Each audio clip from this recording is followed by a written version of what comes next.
किसी नगर में एक तत्वज्ञानी राजा रहते थे।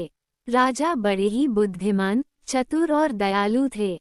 वह दिखने में बहुत आकर्षक और बलवान थे। वो हर चीज का तर्क समझ लिया करते थे, जो सामान्य मनुष्य के लिए समझना संभव नहीं था। वहीं दूसरी तरफ एक फकीर थे, जो कि फकीरी करते थे। राजा के समान उनमें भी तत्वज्ञान था, लेकिन वह अपने तत्वज्ञान को कभी भी साफ साफ तरीके से नहीं कहते थे।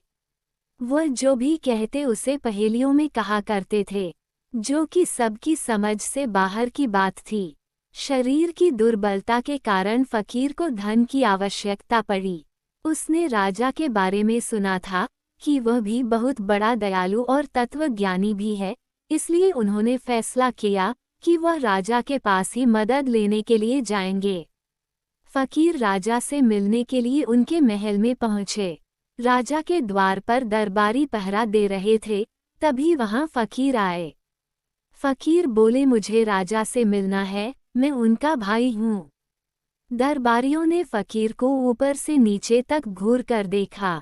वह जोरों से हंसने लगे और कहने लगे, आपको लोगों से मजाक करना पसंद है या लोगों से मजाक उड़वाना? यहाँ से चले जाओ। एक दरबारी बोला, हमें यहाँ पर कार्य करते हुए बहुत समय बीत चुका है। हम जानते हैं कि राजा का कोई भी भाई नहीं है, इसलिए अपना और हमारा वक्त बर्बाद मत करो, यहाँ से निकल जाओ। फकीर बोला, मैं सत्य कह रहा हूँ, मैं राजा का ही भाई हूँ, बिल्कुल उन्हीं की तरह हूँ। वो मुझे पहचान लेंगे, बस मुझे उनसे मिलना है। मेरा संदेश राजा तक पहुँचा दो। दूसरा दरबारी बोला, फकीर इस उम्र में आकर क्यों झूठ बोल रहे हो? तुम उनकी तरह बिल्कुल नहीं है। एक तरफ हमारे तत्वज्ञानी, बलवान और देखने में बेहद आकर्षक राजा, और दूसरी तरफ तुम खुद को कभी देखा है बूढ़े, कमजोर और लाचार, और खुद को राजा का भाई कहते हो। बोलने से पहले कुछ सोच तो लिया करो, इतनी हिम्मत कहाँ से आई तुम्हारे पास, जो राजा को अपना भाई बता रहे हो? फकीर बोला, हाँ, हिम्मत तो मुझमें है। तुम्हारी इतनी भिन्नताएं गिनाने के बाद भी मैं कहता हूँ, वह मेरे भाई हैं। वह तत्वज्ञानी है तो अपने तत्वज्ञानी भाई को जरूर पहचान लेंगे। दरबारी फिर बोला, अगर तुम्हें राजा से मिलना है तो तुम मुझे बता सकते हो, लेकिन उसके लिए तुम्हें झूठ बोलने की जरूरत नहीं है। फकीर बोला, तो फिर ठीक है, अब राजा को ही फैसला करने दीजिए, मैं झूठ बोल रहा हूँ या सच। दोनों दरबारियों ने मिलकर फैसला लिया कि पहले राजा को खबर कर देते हैं, तभी इसे मिलने की इजाजत देते हैं। उनमें से एक दरबारी फकीर की ओर देखते हुआ बोला, ठीक है, तुम अभी इधर रुको, मैं राजा से पूछकर बताता हूँ कि वह तुमसे मिलना भी चाहते हैं या नहीं। फकीर बोला, ठीक है, मैं यहाँ बैठकर इंतजार करूँगा। मुझे यकीन है वह तत्वज्ञानी राजा मुझे जरूर पहचान लेंगे। उनसे जाकर कहना, आपका तत्वज्ञानी भाई आपसे मिलने आया है। दरबारियों ने सैनिकों को सारी बात बता दी और कहा कि राजा तक ये संदेश पहुंचा दे कि उनका तत्वज्ञानी भाई उनसे मिलने आया है। एक सैनिक राजा के कक्ष में पहुंचा। सैनिक बोला, राजा, कोई फकीर आपसे मिलना चाहता है। वह कहता है कि वह आपका भाई है, बिल्कुल आपकी ही तरह है। राजा ने जब ये सुना कि कोई फकीर उन्हें अपना भाई बता रहा है तो वह कुछ सोच में पड़ गए। राजा बोले, तुमने ठीक से सुना ना, उसने क्या कहा? सैनिक बोला, हाँ, उसने कहा आपका तत्वज्ञानी भाई आपसे मिलने आया है। ये बात सुनते ही राजा फिर सोच में पड़ गए और उन्होंने आखिर में फकीर को दरबार में बुला ही लिया। जब फकीर दरबार में आए तो राजा ने उनका बहुत सम्मान किया, आदर के साथ उन्हें आसन ग्रहण करने को कहा। उस फकीर के प्रति राजा का ऐसा व्यवहार देखकर सभी सोचने लगे, क्या सच में ये राजा के भाई है, और यदि है तो ये फकीर किस तरह बन गए। राजा और फकीर की बातचीत शुरू हुई। राजा बोले, कहो भाई साहब, कैसे हो आप? यहाँ कैसे आना हुआ? फकीर बोले, भाई क्या बताऊं, मैं बहुत ज्यादा परेशान हूँ। जिस महल में रहता हूँ वह तो गिरने ही वाला है। मेरे पास 32 नौकर थे, लेकिन वह भी धीरे धीरे करके मुझे छोड़कर चले गए। मेरी 5 रानियां हैं, जो कि इतनी दुर्बल हो चुकी है कि मेरी सेवा ठीक प्रकार से नहीं कर पा रही है। और अब मैं बूढ़ा हो रहा हूँ, तो शरीर में इतनी जान नहीं बची कि अपना कोई कार्य स्वयं कर सकूं।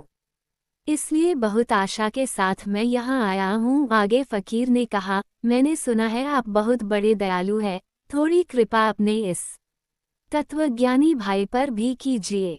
यदि आप मुझे थोड़ा सा धन दे दो, तो मेरी मदद हो जाती। तत्वज्ञानी वाली बात सुनकर राजा मन ही मन ऐसे मुस्कुराए जैसे बहुत कुछ जान रहे हो। राजा बोले, ठीक है, मैं तुम्हें 100 मुद्राएं दे देता हूँ। फकीर बोला, भाई मैं तो आपके पास बहुत ही ज्यादा उम्मीद लेकर आया था और आप मुझे सिर्फ 100 मुद्राएं दे रहे हैं। इन 100 मुद्राओं से मेरा क्या होगा, ये तो आपकी शान के खिलाफ है। ये सब सुनकर दरबार में उपस्थित सारे लोग आश्चर्य में पड़ गए। उन्हें पता ही नहीं था कि राजा का कोई भाई भी है। वह फकीर की बातों पर भी यकीन नहीं कर पा रहे थे कि उसके पास महल भी हो सकता है। दोनों की बातें उनके सिर के ऊपर से जा रही थी। राजा फिर बोले, आजकल रियासत पर इतना खर्च हो रहा है कि मेरे पास खजाने की कमी हो गई है, इसलिए मैं तुम्हारी इससे ज्यादा मदद नहीं कर सकता। फकीर बोला, अगर आपके पास धन की कमी है तो मैं आपको बताता हूँ कि आपको धन कहाँ से मिलेगा। अफ्रीका महाद्वीप को पार करके आपको सोने का खजाना मिल जाएगा। राजा बोला, पर उस महाद्वीप को कैसे पार किया जाए, इसके बीच तो एक बहुत बड़ा समुद्र पड़ता है। फकीर बोला, कोई नहीं, मैं तुम्हारे साथ चलूंगा। मेरे कदम जहां भी पड़ेंगे वहां का समुद्र सूख जाएगा और हम आराम से वहां पहुंच जाएंगे। फकीर की बात सुनकर राजा हंसने लगा और बोला, ठीक है, अब मैं आपको 100 नहीं 1000 मुद्राएं देता हूँ। फकीर ने राजा से 1000 मुद्राएं ली और वह दरबार से चला गया। मंत्री, सेनापति और बाकी सभी दरबारी बड़े असमंजस में पड़ गए थे। उन्हें समझ ही नहीं आ रहा था कि अभी अभी उन्होंने क्या देखा और क्या सुना।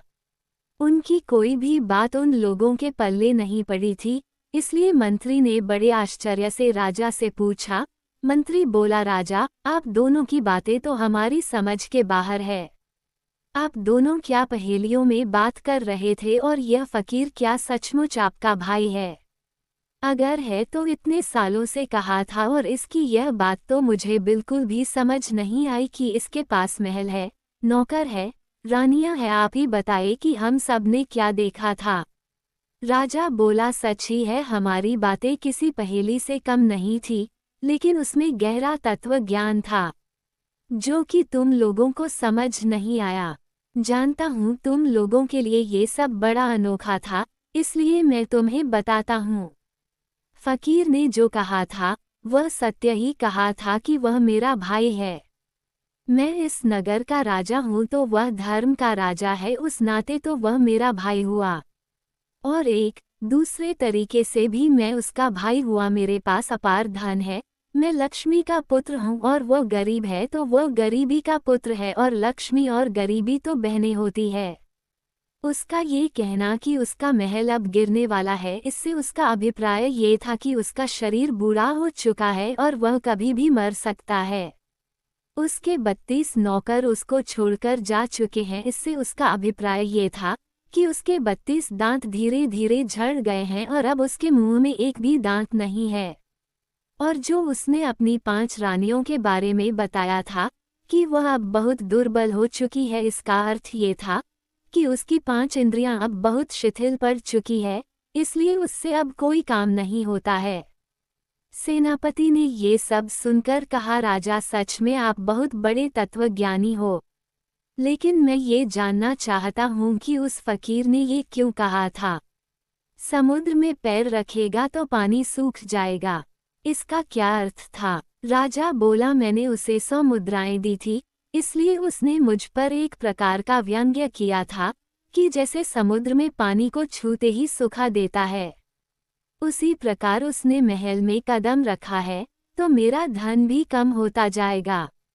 इसलिए मैंने उसे 100 मुद्राओं के बदले 1000 मुद्राएं भेंट कर दी। सेनापति और बाकी दरबारी ने राजा के आगे हाथ जोड़ लिए। वह दरबारी भी राजा की बात सुन रहे थे। वह कहने लगे, राजा, मैंने उस फकीर को देखकर उसे कम आंक लिया था, लेकिन अब मैं जान पाया हूँ कि आपकी तरह वह भी एक तत्वज्ञानी था। राजा बोला, तत्वज्ञान किसी को भी प्राप्त हो सकता है, इसलिए हमें कभी किसी को देखकर यह अंदाजा नहीं लगना चाहिए कि वह कुछ जानता है या नहीं। जैसे एक प्राणी का दर्द वही महसूस कर सकता है जो दर्द क्या है जानता हो, उसी प्रकार एक तत्वज्ञानी का भाषा वही समझता है जो उसका अर्थ जानता हो। ये कहानी हमें ये बताने का प्रयास कर रही है कि एक तत्वज्ञानी ही दूसरे तत्वज्ञानी की बातों को समझ सकता है। ऐसा ही हमारी आम जिंदगी में भी होता है कि हम जीवन को नहीं समझ पाते तो जीवन भी हमें नहीं समझता। इसलिए हर चीज को तत्व से जानने की आवश्यकता होती है।